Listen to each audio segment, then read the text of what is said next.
Hi skiers, I'm Jeff from SkiEssentials.com. And I'm Allie. Allie and I are here today to do our first 2020 women's ski comparison.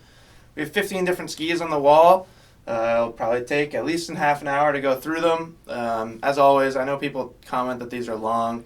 If you go to the description of the video, there are time-stamped links to each ski. So if you don't feel like watching the whole thing, which is perfectly understandable, you can go to that and kind of skip to the skis that you're most interested in. I think our women's ski testing has really come a long ways in the past couple of years. Mm-hmm. And I would venture a guess or make a claim that we put more emphasis into it than most other companies. I have often said in the past that at our ski test, the women skiers are more impressive than the men. We have a crazy selection of women testers in our ski test. So you can also find links to all these skis, all the results from our ski test. You will see a bunch of different skiers in this video too. So there'll be some varying skiing styles and stuff like that. So keep that in mind. If you think that one ski doesn't look the same as another, it could be because X skier is on one and Y skier is on the other. But I'm really proud of the women that we have in our ski test and just on our staff, like you, Allie. So this is exciting. I think we can give a lot of these skis a lot of credit. And yeah, with that said, we'll just kick it right off. This is the Armada Victa 87 Ti. For me, the most unique thing about this ski is just that it's an Armada and it's focused on like precision carving. It's got metal in its construction. It's not a twin tip. So both of those things are something that we don't traditionally see from Armada. Danielle Nichols quite well. Mm-hmm. She's a very good skier. She's the type of person that I always try and put on a ski like this in our test. And she was somebody that was really surprised by it. And I think that's a good theme for this ski is if you think of Armada as a company and generalize their skis, you might not expect this. But it's quite stable. There's a lot of metal in this. There's carbon and Kevlar struts too. So you get the stability and the vibration damping, and then you get also like a really quick edge-to-edge, responsive, snappy feel. I really genuinely think that the carving performance of this ski is going to surprise a lot of people. And it's also one of the narrower skis in this comparison. These all hover right around 90 underfoot. This one's 87. So that makes it a little quicker edge-to-edge than some. To me, it's a very nimble ski. And it's got a pretty unique shape, too, compared to a lot of the skis in this lineup. It does. That's a really good point. It's got long tip rocker, but then a pretty flat tail. It really doesn't use any early taper at all, so you're getting a long, effective edge. Definitely a really good firm snow ski is kind of how I'll describe the Victa. But, yeah, really surprising from Armada. Or maybe not surprising at this point because they've been doing it for a few years. Just impressive that Armada is building skis like that. They're getting out of their brand Exactly. norm and trying to push the boundaries. Yeah, exactly. And we see it on the men's side too, like the Invictus skis. We've talked about it with the Tracer line too. There are women's Trace models too. Mm-hmm. So we're starting to see more directional skis from Armada, which is kind of exciting, seeing the company grow and expand. This is another one from Atomic. We're going to let Allie talk about the next two Blizzards. This is the Vantage 90 Ti. We talked about the Vantage series a lot on the men's side. Pretty much the same thing here with the women's. They're taking a lot of material out of the center of the ski. They call it ProLight construction. So, if we were to hold it up to the studio lights, you can see through it. Right through it. So they take out a significant amount of mass in the center of the ski and focus all that denser, stiff materials along the edges. Same thing in the tail. So it takes a ton of weight out of this ski. Like it's easily one of the lightest skis on this wall. And it's also happens to be one of the stiffest skis on this wall. So that, we've talked about it before, but that makes it ultra responsive. So a lot of skiers are going to like that, but you should have pretty accomplished ability and kind of a preference for those precise feeling skis. The downside to being this responsive and this precise is if you make a mistake, this can tend to kind of accentuate that mistake. But it's super snappy, super I fun. found it a little less smooth, but it's very precise. So Exactly. if you take that, if you make a little mistake, you're gonna feel it a little bit more than some of those more forgiving skis in this lineup. But it definitely is stable. It just doesn't have that quite smoothness as some of the other skis. Yeah, it really doesn't have a speed limit, which is kind of rare among skis this light. But what it can get a little twitchy. But the benefit of that is it's like ultra reactive, super responsive, super quick, really fun ski. And I think it sets itself apart from this line, which is valuable just to have different performance from different skis. This is the Black Pearl 88, which is the newest in the line of Black Pearls. It is also the narrowest of the Black Pearl. No, there's an 82 now. You're thinking of the 82. I am thinking of the 82. I'm so sorry. The 88 has been around for a little while. Yeah, it has. You're thinking of the Santa Ana 88, which is... I do that all the time. Black Pearl 88, there is an 82 now, so... There is an 82. It's still pretty similar to last year's version. It doesn't have any metal in this ski. It's I'd say it's one of the most versatile skis up here for the widest range of skiers up here. I would have no problem putting a beginner intermediate on the intermediate side on this ski and having them grow into it. It's very responsive. Its shape is great for groomers. It's a little less off trail performance, but for the average lady looking to cruise on the groomers, this construction with this early tape riser, not quite rocker profile. Yeah, there's a little bit of tip rocker to it. I think when we look at the Sheeva, you'll see some big differences there. But I do like Blizzard's tip shape because it straightens out quite a bit. It's not like extended side cut all the way through, so it kind of smooths it out when you are in softer snow. It's not super catchy. And I would say that this is mainly for ungroomed. You can take it off and you would be fine. It's, because of its lightness, it is responsive and quick if you were to take it in the trees. But without the metal, it's gonna be a little less driving force forward. Yeah. I think one of the cool things or one of the important things to mention about this ski, this kind of has dominated this collection of skis for the past few years. This was in the top 10, has been in the top 10 best-selling skis, including men's skis, for the past few years, which is really impressive. The performance, like you said, is really versatile, and not just in its terrain application and snow conditions, but like you said, the wide range of people that can ski it. Which I think is a big reason why it's been so popular. I could put it on Christy Brown's feet or Danielle Nichols or your feet, and then I'd also feel perfectly comfortable giving it to my 65-year-old mom who's slowed down quite a bit. Yeah. So just a really, really great. Before you put that one away, I'd like to put that one with the Sheeva next to it. This is the Sheeva 9 by Blizzard as well. And it's kind of great to see these ones side by side because the construction is a little different. The Sheeva has more of a free ride shape to it, but it also includes metal in it. So, it's taking that non-metal ski and making it a little bit more precise, a little bit more stable at speeds, and a more aggressive carver. But with that free ride shape like we're talking about, it's a little bit more forgiving when you get into the trees or off the groomed trails. It's got a little bit more release in the tail. You'll see kind of how the metal is in here.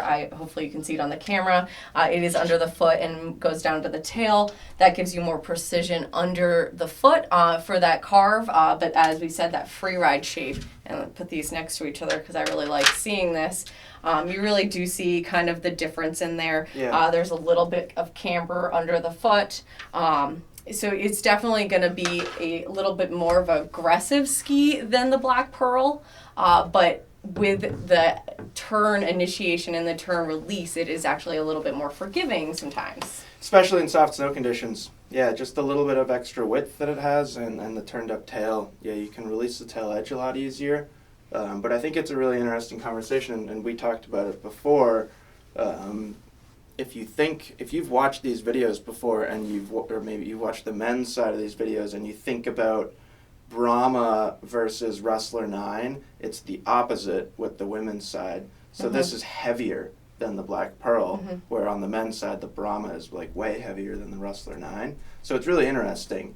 Like it sets itself apart from that how we distinguish the men's skis from each other. The women's models are a little different, where the Sheevas are more kind of for that hard charging skier. Yeah, I would say more of an aggressive skier would have a little bit more fun on this. Yeah. And a lady that's looking to carve on groomers, but also, just as much go off piste and into the woods and the moguls. Good 50-50 ski. Mm-hmm. I think of a stow skier who, whenever we have soft snow, they're going to be in the trees. Mm-hmm. And when we don't have soft snow, they're on trail carving turns. This is a great ski. And still going to hold an edge on those icy days. Yeah. And I think, another thing that you and I talked about is to differentiate these skis even further, the Black Pearl really likes to make nice round turns. And the Sheeva, if you've got the style of skiing where you like to go straight and then slash, or straight and sideways, that shape allows you to do that. And it's got the stability to handle that straight down the fall line, kind of, commit to your line and go. So really cool that Blizzard has those two different skis. Next up is the DPS Uschi Alchemist 87 C2. It's quite a lengthy title. That's really just because there's a lot going on with this ski. In very similar way as the Armada, in fact there's quite a few similarities with this ski. DPS is not a brand that we traditionally think of frontside performance from. They've been known for really backcountry skis more than anything else, traditionally. And in the past few years, they've given more focus on narrower skis, frontside performance, stuff like that.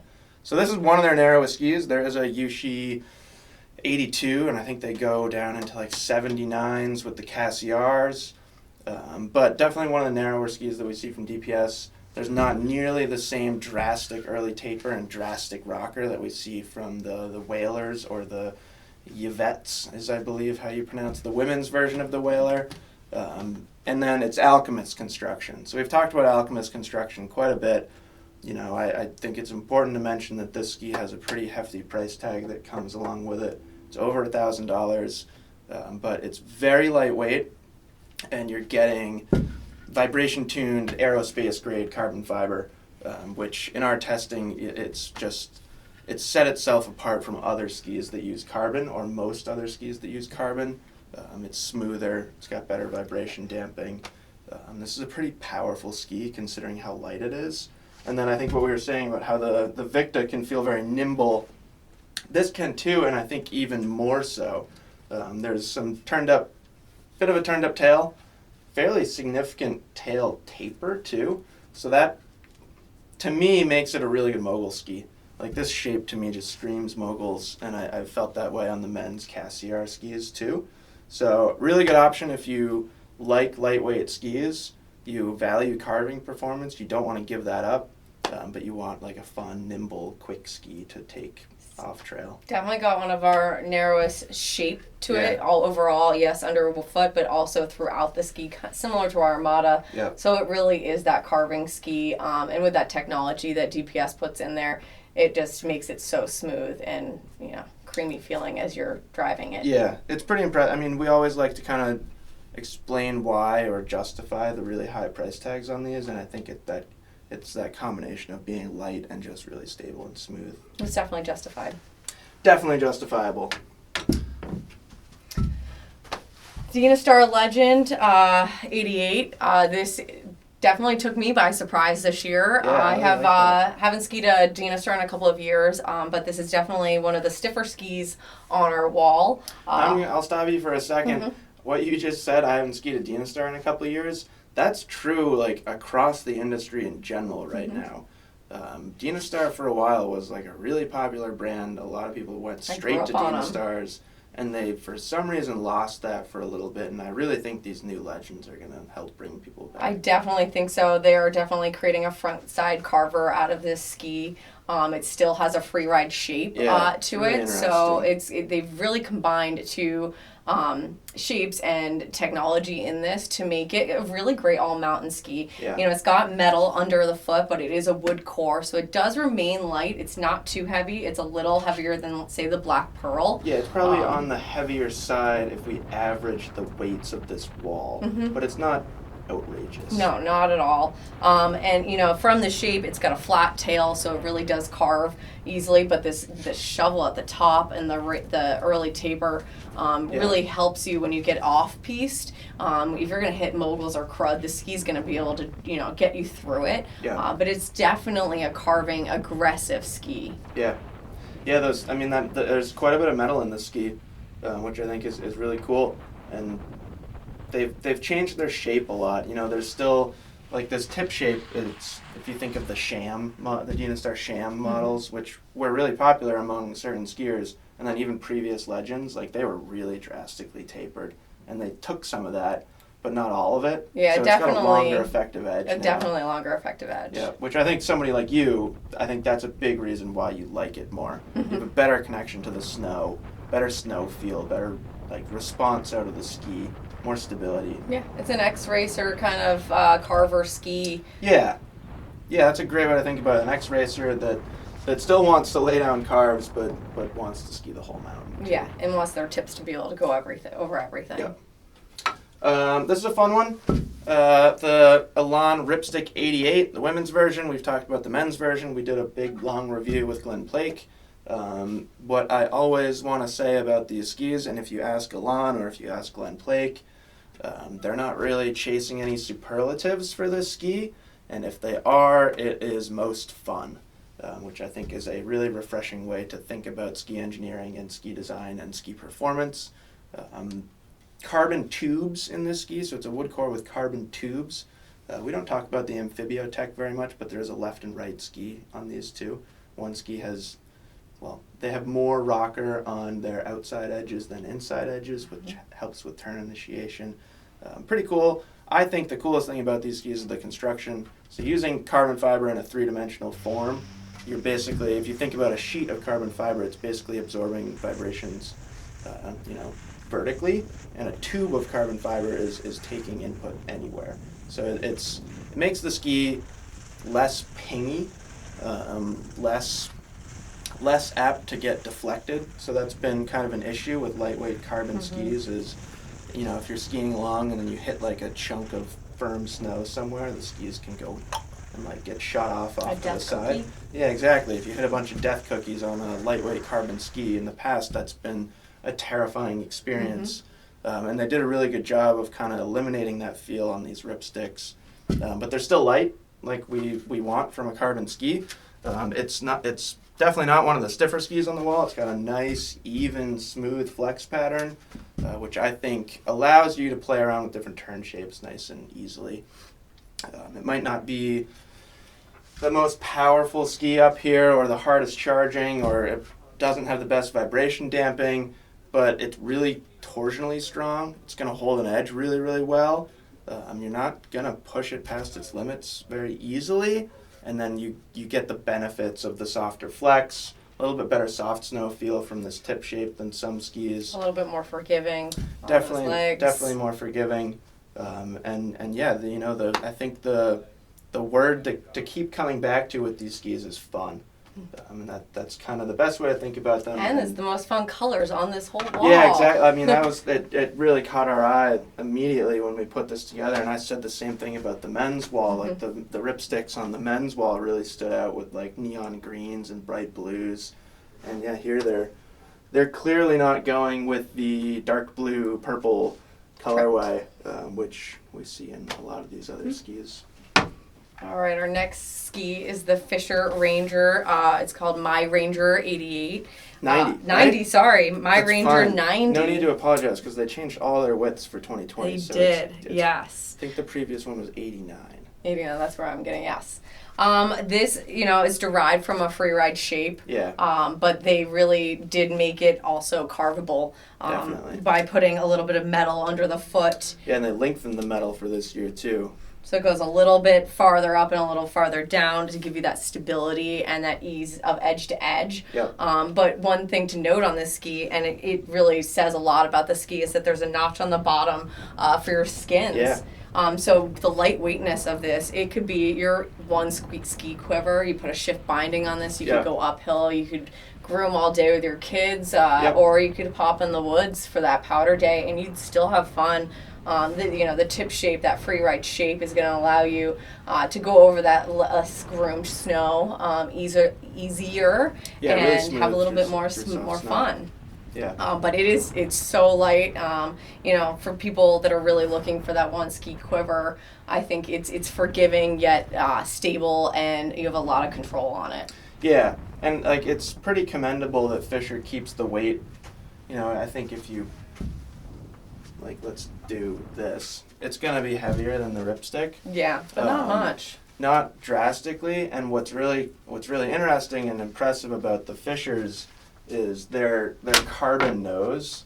So it's harder to see on the women's version, and I don't know why they did that, but on the men's skis they cut the graphic there so you can see the carbon. Same thing in this ski, you just can't see it visually, but it's so thin through the tip. They take out so much mass that it takes the swing weight down a ton. So when you're skiing it feels really light. And that also, by removing mass from the tip, it doesn't oscillate as much. It's not as likely to get that slow flap. So these skis feel like they stay very smooth and composed and stable. And I really like the tail shape on this ski. It doesn't have that traditional flat carving tail. No, it's a little round off. So it's a little round off. It's as I said, more forgiving because of that. So you can have that release in the tail when you need to. But still pretty powerful with that metal underfoot. And you can't even see the metal in this area, which is kind of nice. Yeah, there's a significant amount of it right underfoot. Okay, first ski on the other side of the wall is the Head Core 99. Pretty exciting to see the Core models and technology coming over to the women's side. We kind of expected it to happen, but it took a little while for that to happen. So now there are women's Core models, and I think what's made these skis popular is their versatility. I think you can say the same thing about this ski. But if you go back and you read a bunch of reviews on the men's Core 99, I don't think the message comes through the same as on the women's. This thing is pretty darn stiff. So the men's skis are too, but when you put a heavy guy on a ski that's this light, even with the stiffness, it feels pretty forgiving. This is going to feel pretty powerful for a lot of women. I think it was surprising in our ski tests.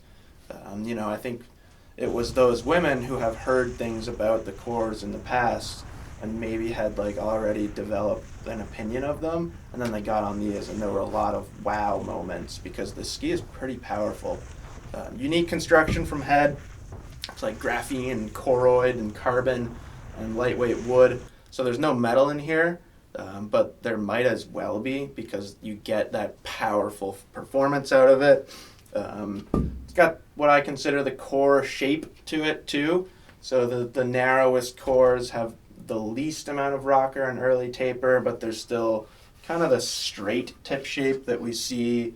In fact, it's kind of becoming popular now, this straight zone through here, which really helps give it, it's not really early taper, but it's close, and it really helps give it a smooth feel in soft snow.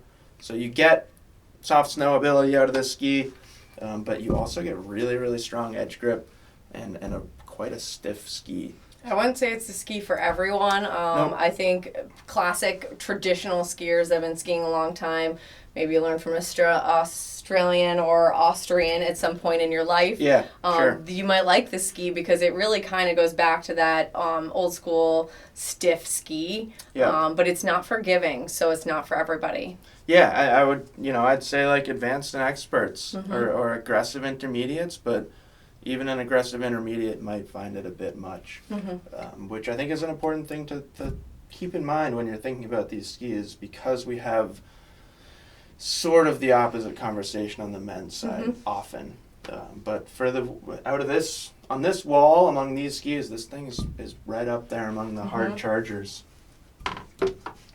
All right, next we have the K2 Mindbender 88 Allegiance. Alliance? Something like Alliance. that. I think it's Alliance. I like Allegiance too, though. Me too, but it's Alliance. Which is, another free ride form. It derives from the free ride shape with this shovel kind of tip up here. Yep. This ski has this Y technology metal in it. Yeah, it's really cool. And you can literally see the Y coming through here. It comes all the way up to here, but it's not through this area. And then again, it goes a little bit farther in the tail than last year's version, and that's in order to create more of a stable performance on groom trails. Yeah, and in the tail, the metal's through the center of the ski, so it's different. That's where you get the Y. So it goes right through there, just in the center. So that gives you that torsional stiffness that you like when you're carving, but it also does give you that lighter feel to that ski while keeping it stable and under control while you're skiing it. I think it's definitely a little bit more forgiving than some of our metal skis on this wall, but it's definitely still a powerful ski. Yep. I wouldn't just put my mom on this ski probably. Nope. You definitely want to be more of an aggressive skier. It does go off-piste pretty well into the woods. The tail release is great. It's got a great shape in order to wiggle your way through the woods, but it's on-piste performance is definitely going to be powerful. Yeah, definitely. I mean, it's kind of got like a mogul shape, but you need to be a pretty skilled skier to get that mogul performance out of it. And that's something, we've talked about that quite a bit with the Mindbenders. They're powerful skis, and they're damp and they're stable, but they've got like a little bit of maneuverability input to their shape or their design in general. I think it's really cool how they're trying to like custom tailor the amount of torsional stiffness in the ski, so it's like really torsionally stiff up here, a little bit less so in the tail, so it's not like totally holding you in a turn. And is there an extra sheet of metal? No, they put like some like vibration damping materials in here, so this white part of the sidewall, I actually forget what the actual material is, but that's designed to like absorb impacts and stuff like that. And it does actually add to the stable feeling of the ski quite a bit. I'd also say the same thing about the Ranger in terms of weight. Like if you put all these skis on a scale, I think this would be one of the heavier ones, but you don't feel that on your feet. Yeah, it's about the same as the Fischer. Yeah, it's one of those skis where if you pick it up off the wall of a ski shop, you might say, hey, that's pretty heavy. But if you go and demo it on a demo day, that's probably not going to be your first reaction. That's heavy. So, pretty cool ski. Very cool ski. All right, my next ski is the Santa Ana 88. Yes, the narrowest Santa Ana. There we go. I knew I had it right somewhere along this line. It is the narrowest Santa Ana, and they basically have taken all that good stuff from the other Santa Anas and put it into this and a little bit more, too. But yeah, basically the same ingredients. It uses their Energy 2 balsa core, but it also, that core is surrounded by 2 sheets of very thin metal. So this ski is a full metal ski, but they've kind of changed that technology with the metal to make it thin and light. But this is, I think, one of the smoothest, stable, powerful skis on this wall. It's a little bit more forgiving than some of the stiffer, like maybe the Legend, but it's still up there in stiffness and in performance. Yeah, and it's something that I literally just thought of. It's one of the only skis up here on this wall with full-length metal. Yeah. So it has a very consistent feel from tip to tail. I know, right? Now it is the only one, yeah. Well, technically the Stockli does too, but it's way different. So let's compare it to a ski like the Sheeva for a second. The Sheeva almost has like 2 personalities. It's like very strong and stable right here, and then like playful in the tips and tails, which some skiers really like. Other skiers prefer having a very consistent feel from tip to tail. That's something that we've talked about before quite a bit on the men's side, or really with any kind of ski performance or any kind of ski testing, is there is a difference between that kind of consistency from tip to tail. And I think that's partly why this feels so smooth, is you get the benefits of metal all the way up here. You get the benefits of metal everywhere. Because it's thinner, it's not super, super heavy. Like if you were, it's almost like the previous version of the Kenja, which we'll get to. That ski had thicker metal, which made it stiffer and heavier. This ski has those metal benefits, but in a slightly more easygoing, more maneuverable, and slightly more forgiving package. And when we're talking about it in comparison to the Sheeva again, this I was definitely more of an on-piece snow carving. Yep. That girl that might want to pop in the woods once in a while would be fine on this with this tip shape, but you'd be better off on a different ski if you're really doing 50-50. Yeah, like the Santa Ana 93 would be really, technically is the one that would compare to the Sheeva 9 more accurately because of the similarities in width. But this is definitely going to be for an aggressive skier looking to stay on groomed trails most of the time, 70 to 80% of the time. Just like the Enforcer 88, it's a valuable addition to the collection, for sure. All right, the Rossignol 88 Experience. This year they did do a little bit of changes. Last year the men's and the women's were identical. This year they've lightened up the wood for the females, the women's version. It's still, it's probably in the mid-range on this wall. It's not the lightest ski, and it's definitely not even close to the heaviest ski. They have this... Line control technology. Thank you. Line control technology through this ski. And this technology is really I've only seen it in the Rossignol line. Thing, at least on this wall, the only other companies that are, Liberty is doing a pretty similar thing. If we had the women's V80, whatever up here, fairly similar. But yeah, vertical metal. Vertical metal, which helps with that torsional stiffness. It's still, it's still light and snappy, energetic. I had really fun in the moguls with this ski and the crud. I was pleasantly surprised. The tip, they hollow out and make it a little lighter, and you can kind of see through it, where they make your tips a little bit more forgiving, but they have that stiffness under the foot for that powerful carver. Yep. I would say it's one of the, top 2 most versatile skis on this wall for a range of skiers, I should say. Totally. Not the range of ski conditions, but it is the range versatile, of skiers. but yeah, and I know what you're saying. Like a big range of skiers can ski it. I think when we were talking before this, we said like upper level intermediates probably. Yeah. That's where I'd probably cut it off because of that vertical metal. I still had fun and could drive this, but on an icy day probably wouldn't be having as much fun with my racer's background. But it was forgiving. I'd put my mom on this. I would put my 16-year-old cousin on this, who's been a ski racer as well, and they'd all have fun on it. Yeah, it's a really cool ski. I mean, I think we've said this before, and and at risk of being repetitive, if you remember the Temptation 88, which was really the ski before this, that had really extended side cuts, so the tips were really wide. There wasn't that much rocker to it. There wasn't any metal in it either. Because of that shape, it had really good firm snow performance, and by changing the construction to this line control technology, they've retained that firm snow performance that we saw in those Temptations, but now it's like drastically more versatile. Yeah. Like the old skis, it was shape. like almost not fun to take them off a trail into like bumps or anything like that, because it was really hard to release the tail edge. But this was fun in the bumps. Yeah, this new ski is way more versatile. Definitely a really well-rounded all-mountain ski. Very reactive. This is the Salomon QST Lux 92. This is the widest ski that we have up here today, and I would say it has the most soft snow preference out of anything up here. Definitely free ride influence in this ski. There's quite a lot of tip rocker, and there's actually quite a lot of tail rocker too. Not drastic early taper, but that doesn't necessarily mean that it's not a soft snow design. A lot of the time skiers prefer not having that drastic early taper. This has, I would say, the best float of anything on this wall. Widest tips, plenty of ski underfoot. They changed the shape a little bit, so similar to what we were saying about the Dynastar, it has a longer effective edge now than previous QSTs, so a little bit more stability at speed.